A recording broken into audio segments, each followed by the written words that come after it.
இதான் என்னோட Instagram page. Follow பண்ணாதவங்க ஃபாலோ பண்ணிக்கோங்க. இந்த சேனலில் எந்த வீடியோ போட்டாலும் ஃபர்ஸ்ட் அப்டேட் இதுக்கு தான் வரும். இப்போ வீடியோக்குள்ளே போகலாமா?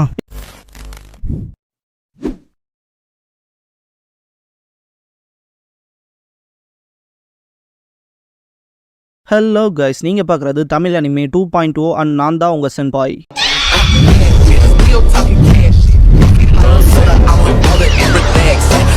இந்த வீடியோவில் சோலோ லெவலிங் சீசன் 1 எபிசோட் 11 பார்க்க போகிறோம். போன எபிசோடில் காரில் போயிருப்பான் இல்லையா ஜின்வு, லொக்கேஷன் வந்திருப்பான். சிவிலைசேஷன்ல இருந்து இது ரொம்ப தூரம் இருக்குன்பான். இந்த ஜாப் சேஞ்ச் குவெஸ்ட்டை அக்செப்ட் பண்ணுறீங்களா இல்லையான்னு நோட்டிஃபிகேஷன் வரும். ஜின்வு மனசுக்குள்ள 40வது ரைட் முடிக்கிறப்ப தான் இந்த ஒரு விஷயம் வந்துச்சு. யோசிச்சு பார்த்தா பெனால்ட்டி அண்ட் எமர்ஜென்சி கொஸ்டின்ஸை மட்டும் இது வழுக்க டைமாக நான் போஸ்ட் பண்ணி முடிக்க வச்சது. அந்த வகையில் இப்போ இதை சரியா இல்லையான்னு என்கிட்ட கொஸ்டின் பண்ணுறதுக்கு ரீசன் இது ரொம்ப கஷ்டமாக இருக்கும் போல. நான் ஸ்ட்ராங்காக இது எனக்கு உதவுன்னு நினைக்கிறேன். லாஜிக்கலாக யோசிச்சு பார்த்தா நான் ரொம்ப ஸ்ட்ராங்காக இது உதவுன்னு நினைக்கிறேன். என் வேலைக்கு ஏற்ற மாதிரி எனக்கு ஸ்கில் கிடைக்கணும் திங்க் பண்ணிட்டு ஜாப் சேஞ்ச் கொஸ்ட் அக்செப்ட் பண்ணுவான். போர்ட்டல் மாதிரி ஒன்று ஓப்பன் ஆகும். இப்பதான் ஜின்வு ரியலைஸ் பண்ணுவோம், அடைச்ச டெய்லி கொஸ்ட் பண்ணாம விட்டுட்டுமே. பரவாயில்ல, நிஜ விளையாட்டு ஆரம்பிக்க போது போல. உள்ளுக்குள்ள எனக்குன்னு என்ன காத்திருக்க போது ஆச்சரியமா இருக்கு. ஆனா இன்ட்ரெஸ்டிங்கா இருக்கும்னு உள்ள போவான். ரெட் ஆர்மர்ல இருக்க நைட்டை காட்டுவாங்க.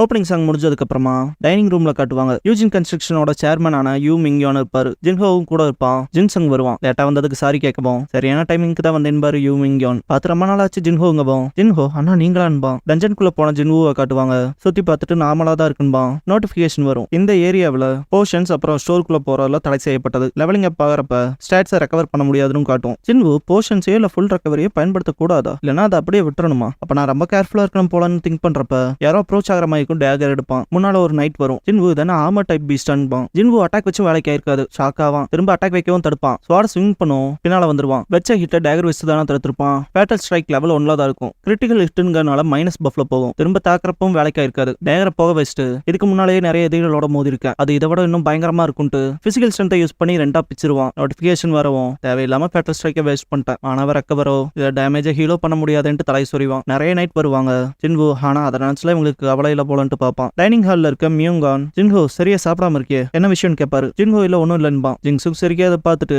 மியோங்கான் ஜிங்சுங் கிட்ட கில்ட எஸ்டாப்ளிஷ் பண்ற வேலை எப்படி போகுது, எஸ் ரேங்க் கண்டெஸ்ட் நீ கொடுத்த அதிக ஆஃபர்ஸை கூட டிக்ளைன் பண்ணிட்டதா கேள்விப்பட்டேன் என்பாரு. ஜின்சுங் உண்மைதான், மின் பியங்கோ அப்புறம் சாயே என் மொத்தமா சொதப்பிட்டாங்க. ஆனா பெரிய இஷ்யூலாம் இல்ல. யூரோப்பன் மிடில் ஈஸ்டர்ன் ஹண்டர்ஸ் கிட்ட பேச்சுவார்த்தை போயிட்டு தான் இருக்கு. நம்ம அவங்க டேர்ம்ஸ் ஏத்துக்கிட்டோம்னா விரும்பி சைன் பண்ணுவாங்கன்பான். ஹண்டர் வாங் டாங்சுங் விஷயத்துல நடந்த போல வேணுபான். வாங் டாங்சு யாரும் தெரியும்ல, ஜின்வோ அப்புறம் ஜின்வுவை கொல்ல காத்துட்டு இருக்க டாங்சுக்கோட தம்பி. மியோங்கான் அதை அப்ரிஷியேட் பண்ணுவாரு ஜின்சுங்க. ஜின்ஹோ மனசுக்குள்ள வெளிநாட்டுல இருந்து அண்டர்ஸ்டாண்ட் திங்க் பண்ணுவான். ஜின்சுங் ஜின்ஹோவை கூப்பிட்டு ரகசியமா ஏதோ பெருசா பண்ணவோ போலயே சீரங் டேட்ஸை அதிக விலை கொடுத்து வாங்கியிருக்க, உன்னோட கிரெடென்ஷியல்ஸை நீ பெருசா பூம் பண்ணி காட்டிக்கவா, இருந்தாலும் அது உன் பர்சனல் ப்ராஜெக்ட், என் வழியில குறுக்கிடாம இருப்பான். ஜின்ஹோ மனசுக்குள்ள இவருக்கு பாச பத்தி தெரியல, என் பக்கம் எந்த மாதிரியான சக்தி கூட இருக்குன்னு தெரிஞ்சு அப்படி பேச மாட்டாருன்னு திங்க் பண்ணுவான். ஜின்ஹோ நைட்ஸோட பேர் ஹேண்ட்ஸை யூஸ் பண்ணி தான் சண்டை போடுவான். காம்பேட் முடியறதுக்குள்ள நான் டயர்ட் ஆயிருப்பேன் போலயே, அப்படி ஆயிடக்கூடாதுன்ட்டு டேகர் வேற வச்சு தாக்குவான். பத்தவத்தை மறைஞ்சது தாக்க வந்திருப்பான். ஸ்டெல்த் ஸ்கில்லான்ட்டு ஷாக் ஆவான். இதை பயன்படுத்துற பீட்ஸை சமாளிக்கணுமான்ட்டு பாக்குறப்ப நோட்டிபிகேஷன் வரும். அசாசினை தோக்கடிச்சிருக்கீங்கன்னு பார்த்தா மேஜும் தாக்குவான். லைட் மேஜிக்கை யூஸ் பண்ற மேஜ் வேறையா, ஸ்டெல்த் ஸ்கில் அப்புறம் மேஜ் என்னதான் நடக்குதுங்க. அந்த ஆர்மர் கசாக்காவை ஞாபகப்படுத்துது. என் பழைய பேட்டில்ஸ்ல ரீவிசிட் பண்ற மாதிரி இருக்குன்னு திங்க் பண்ணுவான். மனசுக்குள்ள நான் நினைச்சதை விட இது டஃபா இருக்கும் போலேன்னு திங்க் பண்ணுவான். 3 சேர்ந்து தாக்கும். ஜின்வு மனசுக்குள்ள ஒவ்வொரு பீஸ்டுக்கும் ஒவ்வொரு வீக்னஸ் இருக்கும். நைட்ஸுக்கு ஸ்ட்ரென்த் தேவை, அசாசினுக்கு பெர்செப்ஷன், ஆர்ச்சருக்கு எகிலிட்டி. போதுமான ஸ்ட்ரென்த் இல்லாம நைட்டுக்கு எந்த டேமேஜும் ஆகாது. போதுமான அளவுக்கு பெர்செப்ஷன் இல்லைனா அசாசினை கண்டுபிடிக்க முடியாதுன்ட்டு ஸ்டெல்த் அபிலிட்டி யூஸ் பண்ற அசாசினை கொள்ளுவான். லைட் யூஸ் பண்ற மேஜை பார்த்துட்டு இங்க பிரச்சனையே மேஜஸ் தான், அவங்களை எதிர்கொள்ள அறிவு தேவை. ஸ்டாட்ல அதுக்கு முன்னால நான் அதிகம் இன்வெஸ்ட் பண்ணதில்ல, என்கிட்ட போதுமான அளவு மானாவும் இல்ல. என் ஸ்கில்ஸை வீணாக்க கூடாதுன்னு திங்க் பண்றப்ப ஆச்சர் வச்சு அட்டாக்ல இருந்து டாச் பண்ணிருப்பான். அதிகமா சோர்வாயிருப்பான். நோட்டிபிகேஷன் காட்டும். ஹண்டர் கில்ல இருக்க கில் லீடர் சாய் ஜாங்கின்னு காட்டுவாங்க. ஃபுல் ப்ரப்பாய் போவாரு. பார்த்தா எல்லாரும் ஆன் போர்ட் ஆகிறதுக்கு ஹெலிகாப்டர் இருக்கும். சாஹேயின் அப்புறம் மற்ற ஹை ரேங்கிங் ஹண்டர்ஸ் இருப்பாங்க. எல்லாரும் இங்கதான் இருக்கீங்களான்ட்டு சாய் இறுதியா நேரம் வந்துருச்சுன்பான். திரும்ப டஞ்சன்லாம் காட்டுவாங்க. ஜின்வு எல்லாத்தையும் தோக்கடிச்சிருப்பான். பேஸ் விஷயங்கள் இப்படி போடுறதும் சந்தோஷத்தை கொடுக்குதுன்ட்டு ட்ரிங்க் பண்ணிட்டு இருக்கப்ப நோட்டிபிகேஷன் நோட்டிபிகேஷன் வரும். 2 ஐட்டம்ஸ் கிடைச்சிருக்கும். High rank knights chest plate அப்புறம் லெதர் பவுச்ல 10,000 கோல்டு இருக்கும். நைட்டோட செஸ்ட் பிளேட் யூஸ் பண்றப்ப ஆம் ஆகும். மறையதை பார்த்துட்டு ஜின்வு இது மறையுமான்பான். சந்தோஷப்படுவான். பார்க்க வித்தியாசமா இல்லாம இருப்பான்ட்டு மூமெண்ட்ஸ் பண்ணி பார்த்துட்டு மொமெண்ட்டுக்கு டிஸ்டர்ப் பண்ணாம இருக்கு. உள்ள ரெஸ்டோர் ஆகாம இதை சொல்றக்கே கஷ்டமா இருக்கு. ஆனா லெவலப் ஆயிருப்பான்பான். நிறைய கோல்ஸ் அண்ட் ஐட்டம்ஸ் கிடைச்சிருக்கும். சோர்வுல வந்து ரெக்கவர் ஆயிருப்பான். அடுத்த ஸ்டேஜுக்கு போக வேண்டியதான்பான். டோரை ரீச் பண்ண ஜின்வு மனசுக்குள்ள இந்த கதவுக்கு அந்த பக்கம் எவ்வளவு கொடூரங்கள் இருக்குன்னு எனக்கு தெரியாது. ஆனா இதுக்குள்ள போகாம வெளியே போக முடியாதுன்னா நான் அதுக்குள்ள போய் ஆகணும்னு கதவு திறப்பான். கொஞ்சம் ஓபன் பண்ணதுக்கே ஃபோர்ஸ் பயங்கரமா இருக்கும். அதை ரியலைஸ் பண்ணிட்டு உள்ள போவான் ஜின்வு. லைட்ஸ் தன்ன போல ஆன் ஆகும். ரூமை பார்த்துட்டு தானே சிம்மாசன அறை அன்பான். வியர்ட் ஃபீலிங் கொடுக்கும். டேகர் எடுப்பான். இந்த விஷயங்களை மறக்க போறது இல்ல. டபுள் டஞ்சனுக்குள்ள போனப்ப எப்படி ஃபீல் பண்ணோம் அந்த பிளஷர் லெவல்ல இருக்குன்பான். ரெட் நைட் முன்னால வந்து நிற்கவும் அப்ப இவ்வளோ இன்டென்சிட்டியான விஷயங்கள் இவன் ஒருத்தங்கிட்ட இருந்தா வருதான்ட்டு பார்ப்பான். Night commander Igris the blood red name பார்த்துட்டு மனசுக்குள்ள ஜின்வு பேருக்கேத்த மாதிரியே சவப்பாதான் இருக்கான். அதுக்கு முன்னால சண்டை போட்ட எதிரிகள் போல இருக்க மாட்டான். பெரும் சிம்மாசனத்தை பாதுகாக்கிற நைட்டான்ட்டு பாக்குறப்ப நைட் வாட முன்னால கொண்டு வருவான். ஜின்வு மனசுக்குள்ள வாடான்பான். பிளிங்க் ஆஃப் செகண்ட்ல அட்டாக் நடக்கும். காஞ்ச கிளைய வெட்டுறது போல தூண்களை வெட்டுறான்ட்டு ஷாக் ஆவான். ஜின்வு தப்பிச்சு ஓடியும் அட்டாக்ஸ் வெறித்தனமா வச்சுக்கிட்டே இருப்பான். பலத்தையும் மிஞ்சின அளவுக்கு இருக்கேன்னு திங்க் பண்றப்ப திரும்ப அட்டாக் வைப்பான். டாச் பண்ணிருப்பான் ஜின்வு. இவ்வளவு வெயிட்டான ஆமரை போட்டு இவ்வளவு ஈஸியா நகர்றானா என்ன மாதிரியான மாஸ்டர் எவன்ட் அட்டாக் பண்ணுவான். ஸ்ட்ராங் ஹோல்ட் பண்ணிருக்கப்ப இது வேலைக்கு ஆகலன்னு திங்க் பண்ணுவான். நைட் அட்டாக் வைக்கவும் தடுத்திருப்பான் எப்படியோ. ஆனா ஃபோர்ஸ் தாங்க முடியாம சதறிடுவான். ஜின்வு மனசுக்குள்ள ஸ்பீடு ஒத்து போனாலும் அவன் என்ன விட பலமா இருக்கான். அப்புறம் அவன் போட்டிருக்க ஆர்மனால இந்த டேகர் வேலைக்கு ஆகல. இவனை தோக்கடிக்க என்னதான் வழி. நான் நினைச்சதை விட ரொம்ப ஆபத்தானவனா இருக்கான்னு திங்க் பண்ணிட்டு டேகரை போக வச்சிருவான். மனசுக்குள்ள வெப்பன் இல்லாம அவனை ஜெயிக்க முடியாதுன்னு நினைக்கிறேன். ஆனா அவன் ஆர்மரை தாண்டி அவனை டேமேஜ் பண்ண இதை விட்டா வேற வழி இல்லைன்னு திங்க் பண்ணுவான். இதெல்லாம் பார்த்த ஈக்ரிஸ் ஸ்வாட கிரவுண்ட்ல அடிச்சுட்டு மறைச்சு வச்சிருக்க வெப்பன்ஸையும் தூக்கி போட்டுரும். ஜின்வு உன்ன வீரன் நினைச்சிட்டு இருக்கியா இது ஈஸியா இருக்கும்னு நினைக்கிறலன்னு கேட்பான். இதே சமயம் ஹண்டர்ஸ் அசோசியேஷன்ல வு ஜின்சுல் சேர்மன் கோவோட ஆபீஸ்க்குள்ள போவான். வீட்டுக்கே போகாம இருக்கீங்களேன்னு கேட்கவும் வேலை முடியலன்னு பர்கோ பென்னிக்ஸ் ஒர்க்க முடிச்சுட்டு இருக்கங்கவும் வு நானுமே தேவையில்லாத நீக்கிட்டு இருக்கேன்பா. கோ அப்படியான்ட்டு சிரிக்கவும் கால் வரும். பார்த்தா சாய் கூப்பிட்டுருப்பாரு. இந்த ஆபரேஷனுக்கான அப்ரூவ் கொடுத்ததுக்கு தேங்க்ஸ் பண்ணுவோம். கோ அது தேவையில்லை. நீங்க டிவில கொடுத்த இன்டர்வியூஸ் அப்புறம் ரிப்போர்ட் பண்ண விஷயங்கள் தான் மக்களோட ஒப்பீனியன்ஸ் மாத்தினதுக்கு காரணம். ஜேஜோ ஐலண்ட பத்தினதை மக்கள் கான்சியஸ்னஸ்ல ஒவ்வொருத்தங்களுக்கும் ஒவ்வொரு பார்வை. உங்களுக்கு என்னால பண்ண முடிஞ்ச சின்ன உதவிதான் இதுன்பாரு. சாய் இதனால பல கிரிட்டிசிசம் வெடிக்குமேன்பா. கோ அதெல்லாம் பரவாயில்ல பாத்துக்கலாம். ஜேஜோ ஐலண்ட் ரொம்ப மோசமானது. நீங்க கவனமா இருக்குன்பாரு. சாய் தெரியும் இந்த பையனமே த்ரெட் லெவல்ஸ் ஆரம்பிக்கதான். எதிரிகளை தூண்டி என்ன பண்ண போறாங்கன்னு பார்க்க போறோம்பா. எப்பவும் போல விடாமுயற்சியோட இருக்கீங்கன்பாரு கோ. சாய் ஜேஜோ ஐலண்டோட 3வது ரைடு. என்னை பொறுத்த வரைக்கும் அந்த சண்டையிட முடியலன்பா. டஞ்சன்ல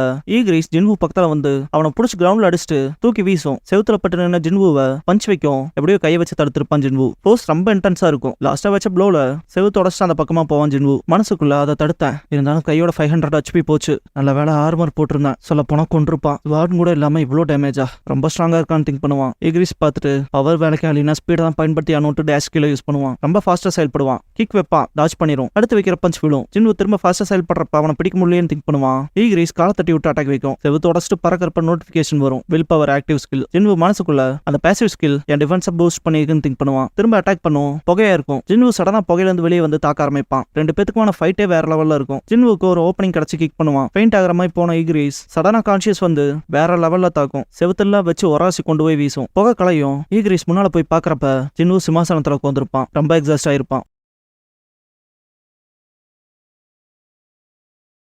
சங் ஜினாவை காட்டுவாங்க. ஜின்வுக்கான டின்னர் ப்ரெப் பண்ணி ஃப்ரிட்ஜ்ல இருக்குன்னு எழுதி வச்சிருப்பா. படிக்கிற வேலையை பாப்பா. அப்படியே ஜின்வுவோட அம்மாவையும் காட்டுவாங்க.